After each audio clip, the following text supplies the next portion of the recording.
Hello ಸ್ನೇಹಿತರೆ, welcome back to my channel. 2025ರಲ್ಲಿ ಬಂದಿರುವಂಥ ವರಮಹಾಲಕ್ಷ್ಮಿ ಹಬ್ಬ ಯಾವ ದಿನ ಬಂದಿದೆ, ಯಾವ ಶುಭ ಮುಹೂರ್ತದಲ್ಲಿ ನಾವು ಕಳಸ ಸ್ಥಾಪನೆಯನ್ನು ಮಾಡಬೇಕು, ಹಾಗೆಯೇ ಮಹಾಲಕ್ಷ್ಮಿಗೆ ಯಾವ ಬಣ್ಣದ ಸೀರೆಯನ್ನು ಉಡಿಸ್ಬೇಕು ಮತ್ತು ಯಾವ ಶುಭ ಯೋಗದಲ್ಲಿ ಬಂದಿದೆ ಅಂತ ಕೂಡ ತಿಳಿಸ್ಕೊಡ್ತಾ ಇದ್ದೀನಿ.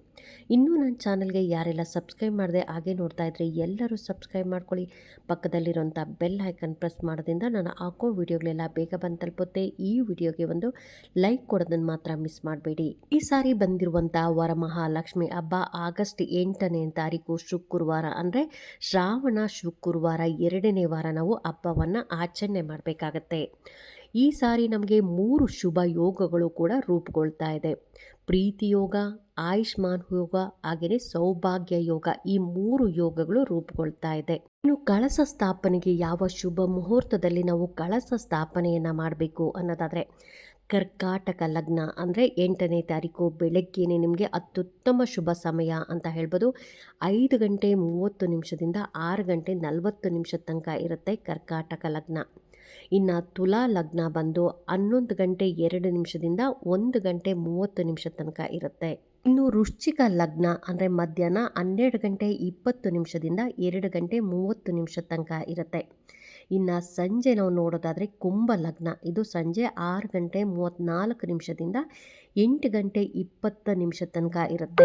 ನಾವು ವರಮಹಾಲಕ್ಷ್ಮಿ ಹಬ್ಬವನ್ನು ಯಾವಾಗಲೂ ಬೆಳಗ್ಗೆನೇ ನಾವು ವರಮಹಾಲಕ್ಷ್ಮಿ ಹಬ್ಬವನ್ನು ಮಾಡೋದು. ದೀಪಾವಳಿಲಿ ಧನಲಕ್ಷ್ಮಿ ಪೂಜೆಯನ್ನು ಸಂಜೆ ಸಮಯದಲ್ಲಿ ಮಾಡೋದು. ಅದಕ್ಕೋಸ್ಕರ ಈ ದಿನ ಆದಷ್ಟು ನಾವು ಬೆಳಗ್ಗೆ 5:30ರಿಂದ 6:40 ನೀವು ಕರ್ಕಾಟಕ ಲಗ್ನದಲ್ಲೂ ಕೂಡ ಪೂಜೆ ಮಾಡ್ಬೋದು. ಅಥವಾ ಅವಾಗ ಆಗಲಿಲ್ಲ ಅನ್ನೋರು 11:02ರಿಂದ 1:30 ತನಕ ತುಲಾ ಲಗ್ನ ಇರುತ್ತೆ. ಆ ಸಮಯದಲ್ಲೂ ಕೂಡ ನೀವು ವರಮಹಾಲಕ್ಷ್ಮಿ ಹಬ್ಬವನ್ನು ಅಂದರೆ ಕಳಸ ಸ್ಥಾಪನೆಯನ್ನು ಮಾಡಬೇಕಾಗತ್ತೆ. ಯಾವ ಬಣ್ಣದ ಸೀರೆಯನ್ನು ಉಡಿಸ್ಬೇಕು ಅನ್ನೋದಾದರೆ, ಹಸಿರು ಬಣ್ಣವು ಸಮೃದ್ಧಿ, ಫಲವತ್ತತೆ ಮತ್ತು ಬೆಳವಣಿಗೆಯ ಸಂಕೇತ ಕೂಡ ಆಗಿದೆ. ಹಾಗಾಗಿ ಲಕ್ಷ್ಮೀ ದೇವಿಯು ಸಂಪತ್ತು ಮತ್ತು ಸಮೃದ್ಧಿಯ ದೇವತೆ ಆಗಿರೋದ್ರಿಂದ ಹಸಿರು ಬಣ್ಣದ ಸೀರೆಯನ್ನು ವರಮಹಾಲಕ್ಷ್ಮಿ ಹಬ್ಬಕ್ಕೆ ಅತ್ಯುತ್ತಮ ಅಂತಲೇ ಹೇಳ್ಬೋದು. ಇನ್ನು ಕೆಂಪು ಬಣ್ಣದ ಸೀರೆ ಅಂದರೆ ಕೆಂಪು ಬಣ್ಣವು ಶಕ್ತಿ, ಉತ್ಸಾಹ ಮತ್ತು ಮಂಗಳಕರ ಸಂಕೇತ. ಇದು ಲಕ್ಷ್ಮೀ ದೇವಿಯ ಸೌಹಾರ್ದ ಮತ್ತು ಶಕ್ತಿಯನ್ನು ಕೂಡ ಪ್ರತಿನಿಧಿಸುತ್ತೆ. ಇನ್ನು ಹಳದಿ ಬಣ್ಣವು ಸಂತೋಷ, ಸೃಜನಶೀಲತೆ ಮತ್ತು ಜ್ಞಾನದ ಸಂಕೇತ ಕೂಡ ಆಗಿದೆ. ಲಕ್ಷ್ಮೀ ದೇವಿಯು ಸಂಪತ್ತು ಮತ್ತು ಜ್ಞಾನದ ದೇವತೆಯಾಗಿರೋದ್ರಿಂದ ಹಳದಿ ಬಣ್ಣದ ರೇಷ್ಮೆ ಸೀರೆಯನ್ನು ಅಥವಾ ಕಾಟನ್ ಸೀರೆ ಆದರೂ ಪರವಾಗಿಲ್ಲ, ರೇಷ್ಮೆ ಸೀರೆ ಉಡ್ಸೋಕ್ಕಾಗಲ್ಲ ಅಂದರೂ ಕಾಟನ್ ಸೀರೆ ಆದರೂ ತೊಗೊಂಬಂದು ನೀವು ವರಮಹಾಲಕ್ಷ್ಮಿ ಹಬ್ಬದ ದಿನ ಲಕ್ಷ್ಮೀ ದೇವಿಗೆ ಉಡಿಸ್ಬೇಕಾಗತ್ತೆ. ಇನ್ನು ಯಾವ ದಿಕ್ಕಿನಲ್ಲಿ ನಾವು ಲಕ್ಷ್ಮೀ ದೇವಿಯನ್ನು ಕೂರಿಸ್ಬೇಕು ಮನೆಯಲ್ಲಿ ಅನ್ನೋದಾದರೆ, ಅತ್ಯುತ್ತಮ ಅಂತಂದರೆ ಪೂರ್ವ ದಿಕ್ಕು ತುಂಬಾ ಒಳ್ಳೆಯದು. ಪೂರ್ವ ದಿಕ್ಕಿಗೆ ಕೂರಿಸಿದ್ರೆ, ಅಕಸ್ಮಾತ್ ನಿಮಗೆ ಪೂರ್ವ ದಿಕ್ಕಿಗೆ ಆಗಲಿಲ್ಲ ಅಂದರೆ ಉತ್ತರ ದಿಕ್ಕಿಗೂ ಕೂಡಿಸ್ಬೋದು. ಇನ್ನು ಪಶ್ಚಿಮ, ಯಾವುದೇ ಕಾರಣಕ್ಕೂ ನೀವು ದಕ್ಷಿಣ ದಿಕ್ಕಿಗೆ ಮುಖ ಮಾಡಿ ಕೂರಿಸ್ಬಾರ್ದು. ಇನ್ನು 3 ದಿಕ್ಕುಗಳಲ್ಲಿ ಅಂದರೆ ಪೂರ್ವ, ಪಶ್ಚಿಮ, ಉತ್ತರ, ಈ 3 ದಿಕ್ಕುಗಳಲ್ಲಿ ನಾವು ಕಳಸ ಸ್ಥಾಪನೆಯನ್ನು ಮಾಡಿ ಮಹಾಲಕ್ಷ್ಮಿಯನ್ನು ಕೂರಿಸ್ಬೋದು. ಆದರೆ ನಿಮಗೆ ಈ 3 ದಿಕ್ಕುಗಳಲ್ಲೇ ತುಂಬಾ ಅತ್ಯುತ್ತಮ ಅಂದರೆ ಪೂರ್ವ ದಿಕ್ಕು. ವರಮಹಾಲಕ್ಷ್ಮಿ ಹಬ್ಬ ನಮಗೆ 8ನೇ ತಾರೀಕು ಇರೋದ್ರಿಂದ ನಾವು 7ನೇ ತಾರೀಕೆ ರಾತ್ರಿ ಪೂರ್ತಿಯಾಗಿ ರೆಡಿ ಮಾಡ್ಕೊಬೇಕು. ಅಂದರೆ ಯಾವ ಜಾಗದಲ್ಲಿ ನಾವು ಕಳಸ ಸ್ಥಾಪನೆಯನ್ನು ಮಾಡಬೇಕು ಆ ಜಾಗವನ್ನು ಸ್ವಚ್ಛಗೊಳಿಸ್ಕೊಂಡು, ಪೀಠವನ್ನೆಲ್ಲ ರೆಡಿ ಮಾಡಿಕೊಂಡು, ಹಾಗೆಯೇ ಕಳಸಕ್ಕೆ ಬೇಕಾಗಿರುವಂಥ ವಸ್ತುಗಳನ್ನೆಲ್ಲವನ್ನು ಜೋಡಿಸ್ಕೊಂಡು ಇಟ್ಕೊಬೇಕು. ಅಂದರೆ ಕಳಸದಲ್ಲಿ ಹಾಕುವಂಥ ವಸ್ತುಗಳು ಮತ್ತು ಕಳಸದ ಚೆಂಬು ಹಾಕ್ಬೋದು. ಕಳಸಕ್ಕೆ ನಾವು ಮಾಂಗಲ್ಯ ಅಂತ ಅರ್ಶಿನ ಕೊಂಬು ಕಟ್ತೀರಿ, ಅದನ್ನು ರೆಡಿ ಮಾಡಿ ಇಟ್ಕೊಳ್ಳೋದು. ಹಾಗೆಯೇ ಎಲೆ, ತೆಂಗಿನಕಾಯಿ ಎಲ್ಲವನ್ನು ರೆಡಿ ಮಾಡಿ ಇಟ್ಕೊಳ್ಳೋದು. ಹಾಗೆಯೇ ಸೀರೆ, ಯಾವ ಸೀರೆಯನ್ನು ಉಡಿಸ್ತೀರಿ ಅದನ್ನು ಕೂಡ ರೆಡಿ ಮಾಡಿ ಇಟ್ಕೊಬೇಕು.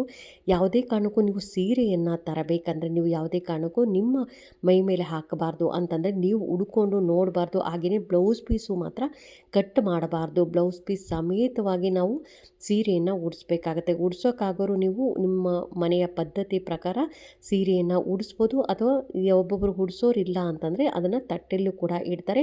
ಬ್ಲೌಸ್ ಪೀಸನ್ನು ಯಾವುದೇ ಕಾರಣಕ್ಕೂ ನೀವು ಕಟ್ ಮಾಡಬೇಡಿ.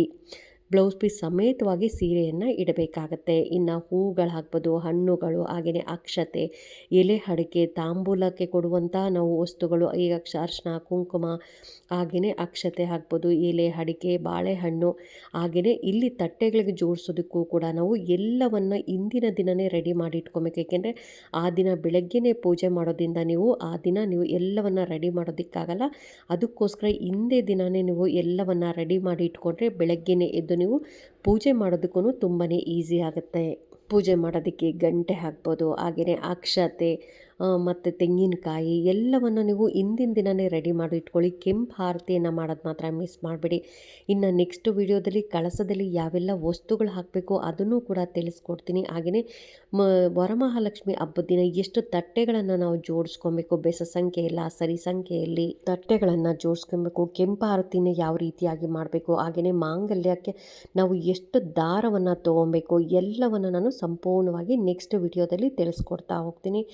ಹಾಗೆಯೇ ರಹಸ್ಯವಾಗಿ ವರಮಹಾಲಕ್ಷ್ಮಿ ಹಬ್ಬದ ದಿನ ಅಮ್ಮನ ಬಲಭಾಗದಲ್ಲಿ ಯಾವ ವಸ್ತುವನ್ನು ಇಡಬೇಕು, ಯಾರಿಗೂ ಕಾಣದೆ ಯಾವ ವಸ್ತುವನ್ನು ಇಡಬೇಕು, ಇದನ್ನು ಕೂಡ ಸಂಪೂರ್ಣವಾಗಿ ತಿಳಿಸ್ಕೊಡ್ತೀನಿ. ಈ ವಿಡಿಯೋಗೆ ಒಂದು ಲೈಕ್ ಕೊಡೋದನ್ನು ಮಾತ್ರ ಮಿಸ್ ಮಾಡಬೇಡಿ. ಎಲ್ಲರಿಗೂ ಈ ವಿಡಿಯೋನ ಶೇರ್ ಮಾಡಿ. ಇನ್ನೇನು ವರಮಹಾಲಕ್ಷ್ಮಿ ಹತ್ರ ಬರ್ತಾ ಇದೆಯಲ್ಲ, ಹಾಗಾಗಿ ಹಬ್ಬದ ತಯಾರಿಯನ್ನು ಮಾಡ್ಕೊಳ್ಳೋದು ಇಷ್ಟು ನಮ್ಮ ಈಗಾಗಲೇ ಹಬ್ಬದ ತಯಾರಿಯನ್ನು ಶುರು ಮಾಡಿದ್ರಿ. ಎಷ್ಟೆಲ್ಲ ಸೀರೆಗಳನ್ನು ತೊಗೊಂಬರೋದಾಗಲಿ ಅಥವಾ ಬಳೆಗಳನ್ನು ತೊಗೊಂಬರೋದು, ಮನೆಯನ್ನು ನೀಟಾಗಿ ಕ್ಲೀನ್ ಮಾಡ್ಕೊಂಡಿರೋದಾಗಲಿ, ಪೇಂಟ್ ಹೊಡ್ಸೋದಾಗಲಿ, ಇದನ್ನೆಲ್ಲವನ್ನು ರೆಡಿ ಮಾಡ್ಕೊತಾ ಇದ್ದೀರಿ. ಅದ್ರ ಜೊತೆ ನಾನು ತಿಳಿಸ್ಕೊಡುವಂಥ ಈ ವಸ್ತುಗಳನ್ನು, ಕಳಸದಲ್ಲಿ ಹಾಕುವಂಥ ವಸ್ತುಗಳನ್ನು ನೀವು ಮೊದಲೇ ತೊಗೊಂಬಂದು ಇಟ್ಕೋಬೇಕಾಗುತ್ತೆ. ಹಾಗಾಗಿ ಆ ವಸ್ತುಗಳು ಯಾವುವು ಅಂತ ಕೂಡ ತಿಳಿಸ್ಕೊಡ್ತಾ ಇದ್ದೀನಿ. Thank you.